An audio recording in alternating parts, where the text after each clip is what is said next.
Hey folks, Questy and I have some updates related to Metaquest, Metaquest 2022, or what I would call Oculus Connect 9 with some added other Facebook and Meta stuff, happened on Tuesday, and there were lots of announcements. I was surprised because I thought this was going to probably be focused primarily on enterprise and non-gaming purposes, that there were some cool gaming announcements.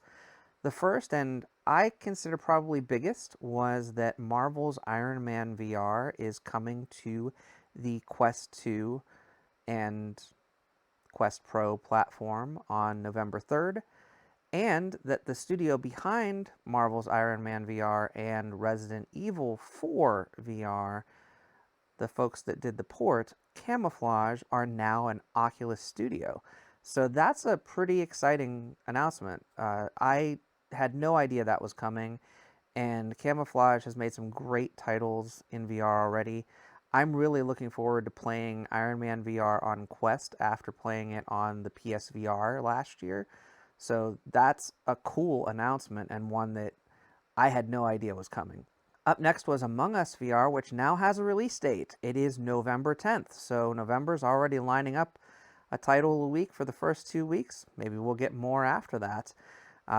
That's going to be a big title, I'm sure. There was a huge demand for the Shell Games Among Us VR Penny Arcade pins at PAX West, and a big turnout for the photo opportunities at the Metaquest booth at Tokyo Game Show. So there's definitely an appetite for Among Us VR. I'm not sure what the retail cost on this one's going to be, so I'm curious to see if the VR gameplay is really a draw, because the original game was super inexpensive on mobile and PC. A game update announcement: Population 1 is getting a sandbox mode with user-generated maps and content, and that's coming sometime in December. You can actually sign up now, and I'll put the link in the description if you're interested in beta testing this particular new mode coming to Population 1. Bear in mind, you do need to be an owner of the game, but if you have interest in this mode, you probably already have Population 1. Skydance Interactive had two announcements. The first is a release date for The Walking Dead Saints and Sinners Chapter 2 Retribution, and it is coming on December 1st. So start off your month of December with some zombie killing. And a new title was announced next, Behemoth, which is coming sometime in 2023. It was absolutely a teaser, not really a trailer. It really just showed like this big paw or claw or something, some type of hand of a giant beast of some kind. And that was pretty much it. So I have no idea what this one's going to be, but cool to see more from Skydance Interactive. They made some great games thus far in virtual reality, and I'm curious to see what Behemoth has to offer. Not really switching gears, but sort of outside of gameplay. They focused a little bit on a couple of fitness applications that are getting updates. One is that Gym Class is graduating from App Lab and going to be available soon on the Metaquest storefront. And the other is that Supernatural is getting knee strikes in an update at the end of October to give you move your legs a bit more in the application. And if you're using your Quest 2 to get fit, they are finally releasing the Quest 2 Active Pack, which was announced at Last Connect on October 25th. It's a collection of accessories that help you to grip the controllers a little bit better, have a kind of cleaner wipe-off head strap and facial interface, so that if you're active and sweaty, you can clean it off and not lose grip of your controllers. Resolution Games had a couple of updates. One is that Demio Pass-Through is coming on October 25th, and Spatial Ops is a prototype that's in development that takes your own real-world location and maps it into kind of a first-person shooter style game. That one is still early in development, so I don't have news on when it's coming. With Demio and Spatial Ops kind of moving into more of a mixed reality territory, Blast On already had a pass-through mode. I can see Resolution being kind of at the forefront for both VR and AR at this point. I did get the opportunity to try out an AR demo on Snapdragon Spaces of Demio at AWE this year, and it was really cool. So I am looking forward to checking out the mixed reality version of the game to see what placing the Demio game board in the real world feels like. Shell Games announced that their short demo, I Expect You to Die, Home Sweet Home, will be launching on the Quest 2 and Quest Pro platform on October 25th, as well as some launch titles: World, WOOORLD, Figment XR, Tribe VR, and Painting VR are all coming to the Quest Pro. And again, anything coming to Quest Pro right now is also coming to the Quest 2. Some non-gaming applications that were featured were Gravity Sketch, Archeo, Nanome, Arthur, Horizon Workrooms, and a new feature called Magic Room, which I'm not sure is part of Workrooms or if it's something separate, which seems to potentially be also one of the only exclusive things for the Quest Pro. I'm not certain, to be honest. It may also be functional on the Quest 2, but it does really engage pass-through mode in kind of a business setting so that you can have multiple screens and things of that nature in a pass-through environment. There's also big news of a partnership with Microsoft. Now, way back in the day, Oculus partnered with Microsoft. They bundled a Xbox One controller with the Oculus Rift, and it was foretold that Xbox would be getting VR in the near future, and that never happened. But fast forward to 2022, and that's still not really happening. But Xbox, xCloud, game streaming, and Game Pass is coming to the Quest 2 and Quest Pro, as well as Microsoft 365 with Word, Excel, and Outlook, and Microsoft Teams. In addition, if you get a subscription package that was not entirely spelled out, you also have the ability to have Azure Active Directory support and Microsoft Intune support. They also talked about Zoom coming officially to the Quest and Quest Pro. I'm not sure, again, how any of these apps are going to work, if they're going to be VR, if they're going to be mixed reality, or if they're going to be just 2D apps that you install. I will say, though, that the Xbox game streaming is definitely the 2D version of the games. They strangely talked about Microsoft Flight Simulator, which is able to be launched in VR if you're playing on PC, and said, wow, it's going to be great to play that on the Quest 2. And I was like, yeah, I can do that right now in VR. What they showed and what they confirmed was going to happen is it is for 2D gaming only. So don't be confused and don't be too excited. It is just the 2D versions of those games. But it's kind of cool that you can actually officially play those games.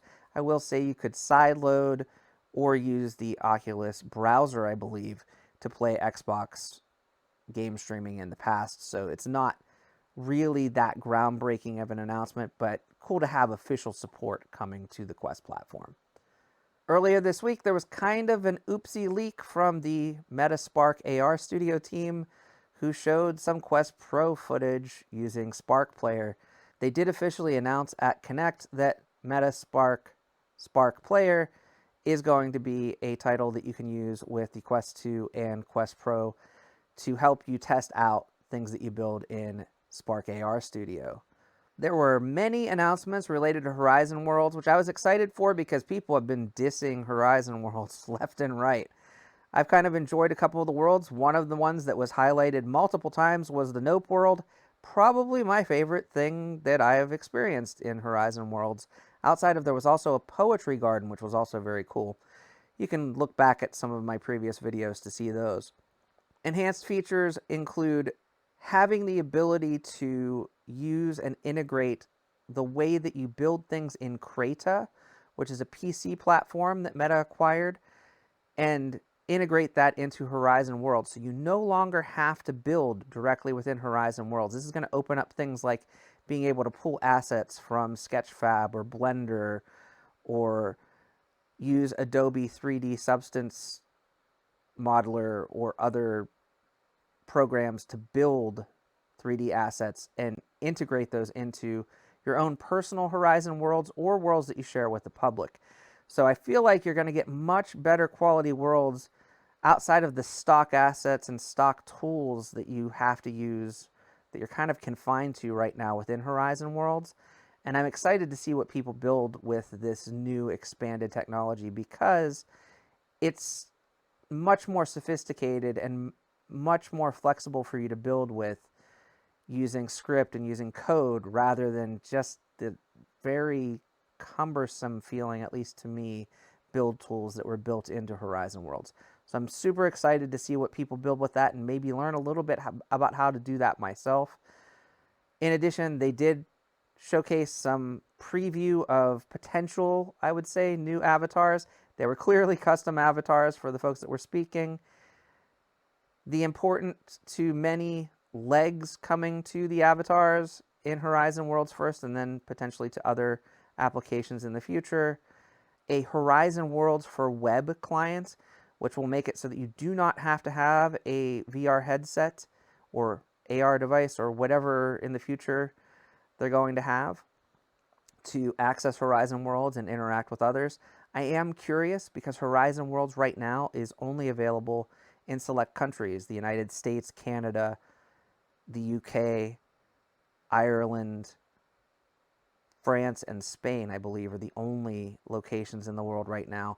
Will having Horizon Worlds on the web make it so that Horizon Worlds on the web is available globally, or will it still be limited to that same country set?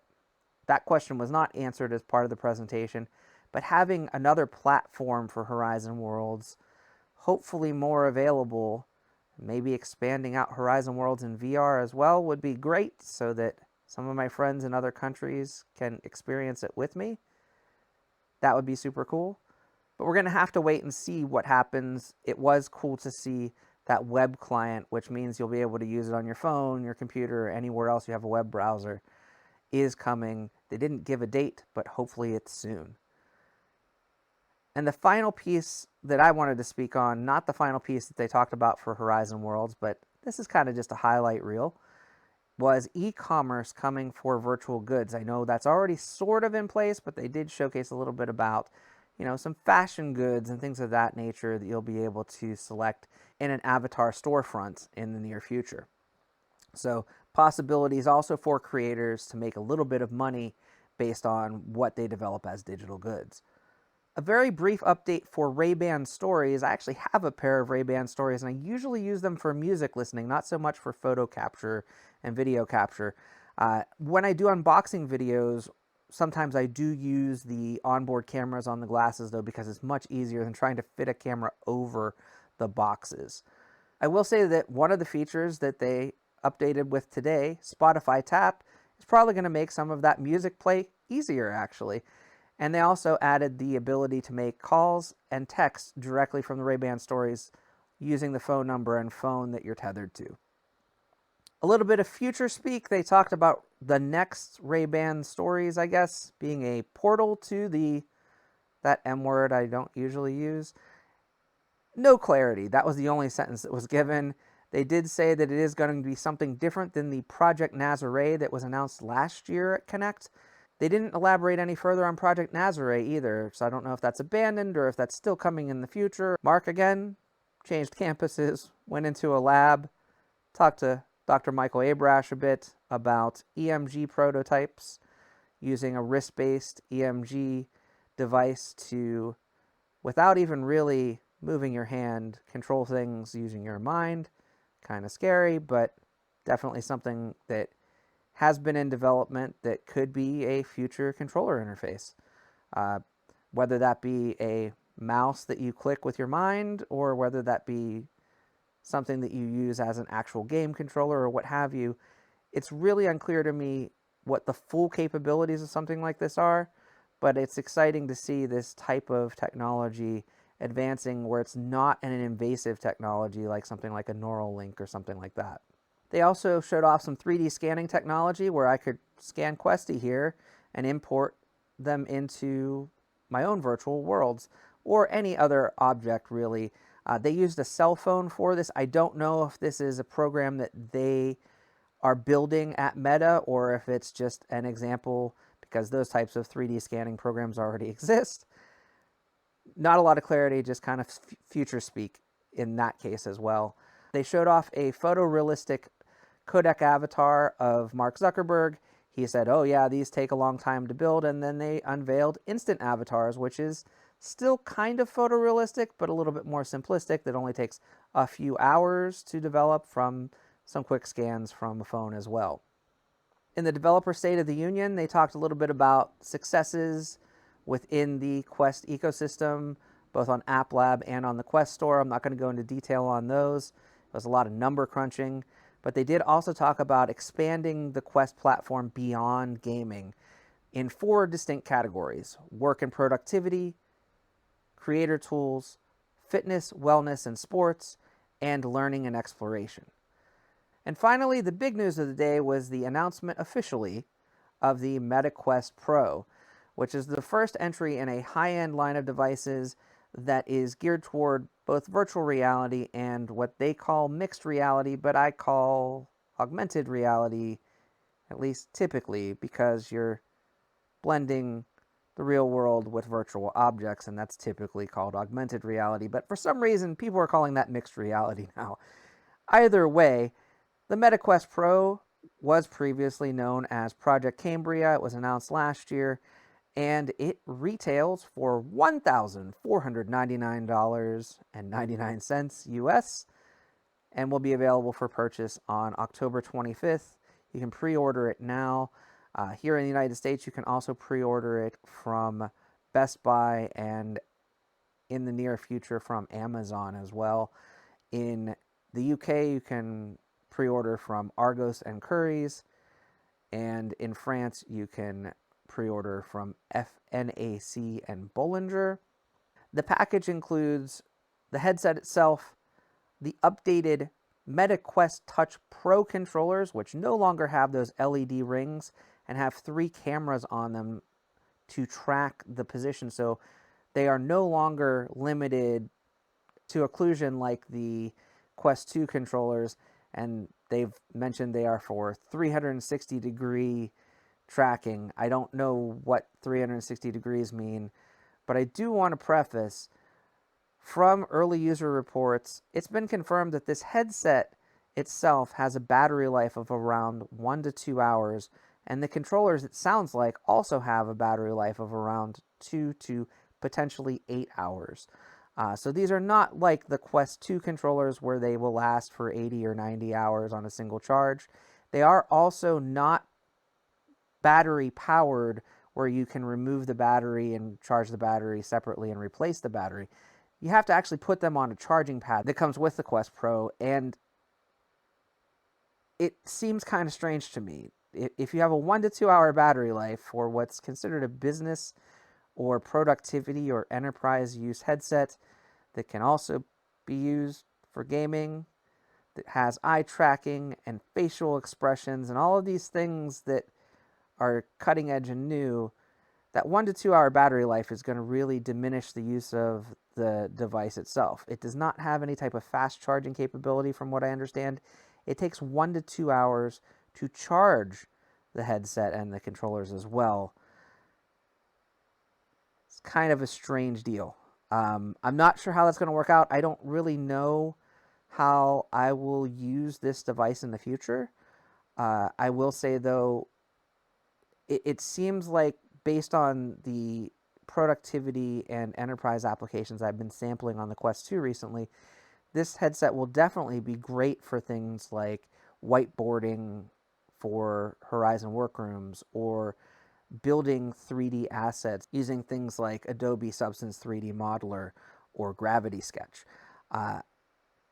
I'm going to actually, hopefully, have a demo with the device later today.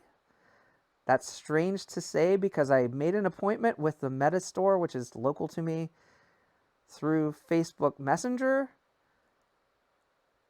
and they confirmed it, and nobody had taken that slot on probably the first day that the demos are available. I'm uncertain on that. But I'm also going to Adobe Max next week, in Los Angeles, where I'll be able to do like a show floor demo and ask questions of some of the product managers related to the product as well.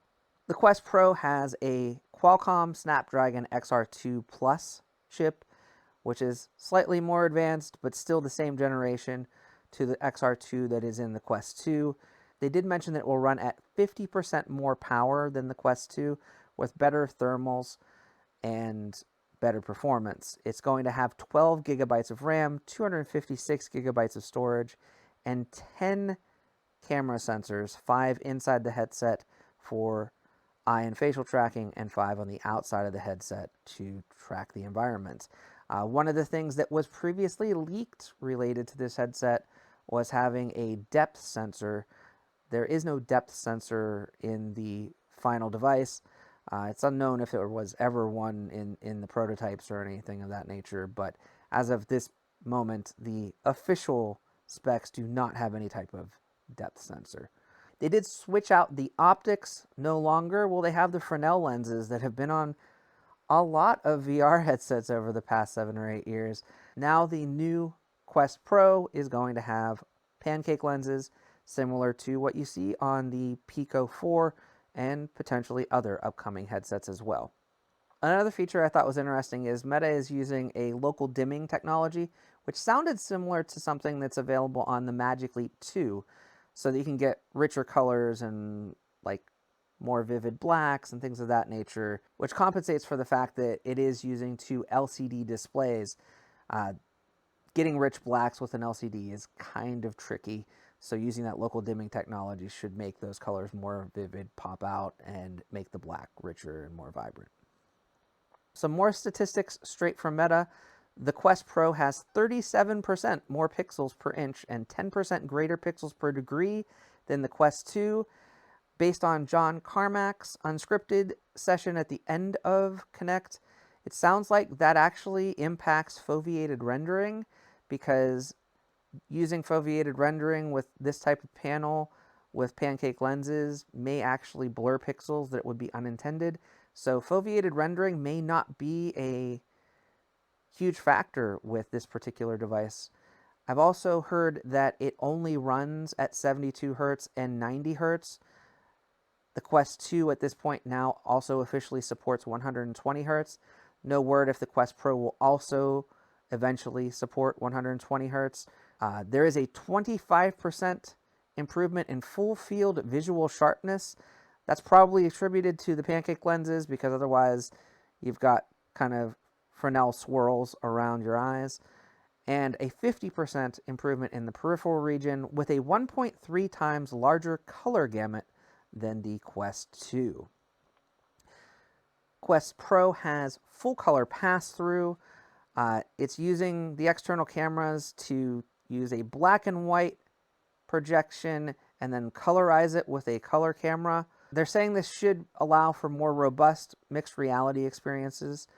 And based on what I've tried with the Quest 2, some of the Presence platform demos that I've tried, which you've seen if you've watched some of my videos from this week and the past week, it's interesting technology, but that smeary black and white was not really great to showcase those types of demo. So I am excited to try the Quest Pro again with things like the World Beyond and Immersed and other applications that use that pass-through and use the Presence platform and the immersive SDK, and see what a difference it makes. One of the games or demos that's coming out is I Expect You to Die Home Sweet Home, and I'm excited to try that later this month and see how well that translates and how well that stands up with the Presence platform tools. I feel like that Presence platform is what's going to make it so that these particular applications feel more like mixed reality or blended reality rather than playing VR in pass-through mode, meaning you're just replacing the virtual world screen with a blurry or color pass-through screen of your messy living room, for example. Hopefully the Presence platform becomes a little bit more refined over time, though, because right now, in order to do things that have room map designs, you actually have to map out each piece of furniture and each wall and each window and each mantelpiece and things of that nature in the room. And that can be a time-consuming process for what could ultimately turn out to be a short demo. Again, later this month, I'll have a hands-on and be able to test out some of those features, either on the Quest 2 or on the Quest Pro, or maybe even a comparison of the two. The Quest Touch Pro controllers, again, give somehow a 360-degree range of motion. I don't know what the range of motion on the original Quest 2 touch controllers were, but they didn't seem bad. But this should help prevent some of the occlusion issues that you may have had if you're playing specific titles, and should help with things like 3D design and things of that nature, where maybe you're going behind your head or dragging or things of that nature, which might lose focus on the controllers using a Quest 2. They have been re-engineered to be more ergonomic. They also have the ability to fit a stylus into the back of the controller, again, to be used for things like whiteboarding or drawing or kind of like stencil writing, things of that nature. The other interesting thing is the Touch Pro controllers are available as a standalone pair for $299.99 USD for use with the Quest 2. I'm kind of puzzled by that, because if the controllers actually truly only work for 2 to 8 hours, with 2 hours being what I've heard more so, I would probably rather stick with the controllers that come with the Quest 2 than spend that additional $300 on top of the $400 or more headset. Again, I haven't tried these controllers yet. Maybe my opinion will change after I have, but it seems like an awfully pricey investment, particularly if you're using VR for extended periods of time, online gaming, things of that nature. There's people that play VR games for 10 or 12 hours with swappable batteries, like this one from Bobo VR. Also, you can't change the head strap on the Quest Pro, so I am curious if there will be things like external batteries or kind of fitment batteries, like Bobo has their own little cradle that you can put on pretty much any headset in the future for the Quest Pro to extend its battery life alongside the controllers, hopefully. I'm also curious to see if the original Quest Touch controllers, not the Touch Pro, will work with the Quest Pro. This is all really hard for me to speak. Quest Pro and Quest Touch and Quest 2, very similar. But ultimately, we know that the Touch Pro controllers will work with the Quest 2. The standalone set for $299.99 is going to be available, I believe, starting and shipping in December. Because they have facial and eye tracking, that's going to hopefully bring about more natural facial expressions, though the avatar that John Carmack had during his Carmack Unscripted talk seemed a little bit more stiff than I would have expected using the Quest Pro. I don't think they had those new natural facial expressions on. They are off by default, and you have the option to select to choose to turn them on. You can leave eye and facial tracking if you purchase a Quest Pro off, and it is set to off primarily by default unless you turn it on. So from a privacy control perspective, you can actually leave those features off if you're concerned with Meta somehow gaining access to your eye movement and somehow learning things about you from that eye and facial movement. I'm glad to see that those privacy controls are there. I will say also the Meta Portal series had a similar control so that the camera and microphone are turned off physically by a button so that you know that it's not monitoring your conversations in your home or things of that nature. So it's cool to see that they are engaging with these types of privacy controls. In addition to the Quest Pro touch controllers and stylus tips, there's also going to be partial light blockers in the Quest Pro box and the charging dock that charges both the Touch Pro and the headset. The partial light blockers are kind of like side blinders. You still have a giant nose gap if you're using that for virtual reality experiences. They do sell a separate facial interface that will completely, hopefully, block out the light.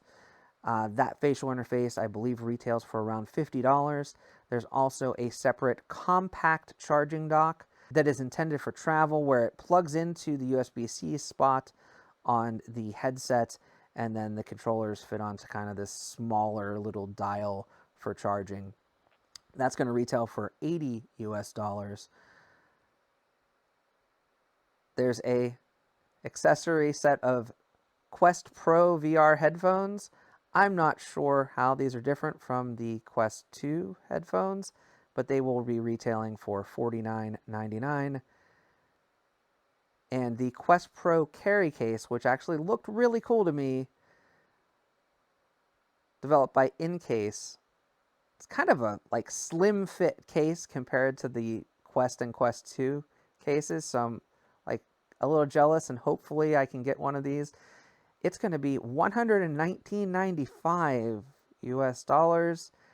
I'm hoping if I can't get one that there's a $1.50 Daiso version sometime in the near future, because it's a nice, cool, slick case, and I think I'd rather carry something like that with a headset than the bulky cases that I currently have with my Quest and Quest 2 devices. Everything on the Quest 2 should be compatible with the Quest Pro, and as of right now, everything that's coming to Quest Pro that's been announced thus far is also going to be available on the Quest 2. So there's not really a need, if you've got a Quest 2, to upgrade to a Quest Pro. Obviously, there's some additional features like color pass-through, facial tracking, eye tracking in specific experiences. Right now, they've announced it will be coming to Horizon Worlds. There's also been some confusion as to if you'll be able to use a Quest Pro with Oculus Link with VR chat, for example, on PC. Seems like that's been confirmed at this point, that that will not be available at launch, and hopefully they can work out their differences, because I know eye and facial tracking are things that folks in social settings, particularly in applications like VR chat, would be very interested in. This device, I don't think, is one that if you're a gamer specifically, you should upgrade to at this point. Again, I have not tried it personally, hoping to try it later today, as long as that appointment is real. Otherwise, I'll be trying it next week as well, and I'll give you my thoughts at that point. That's kind of a wrap from what happened at MetaConnect. Hope this video was informative and helpful. Many thanks to my co-host Questy for being the silent type and sitting on my shoulder. Thanks for watching, and I'll see you next time. Bye-bye now.